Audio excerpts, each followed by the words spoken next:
Mas agora preste atenção quando eu cheguei na bomba de água.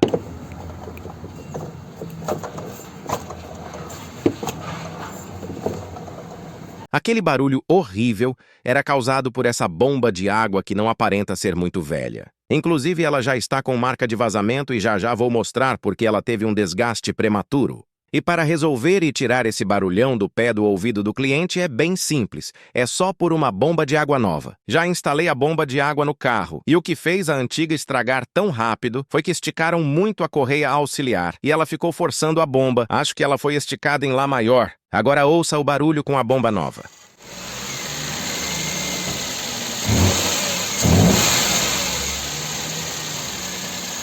Comenta aí o que achou e se gosta desse conteúdo, curte esse vídeo e me segue para mais, é só clicar no maisinho. Por hoje é isso, valeu, tchau e obrigado.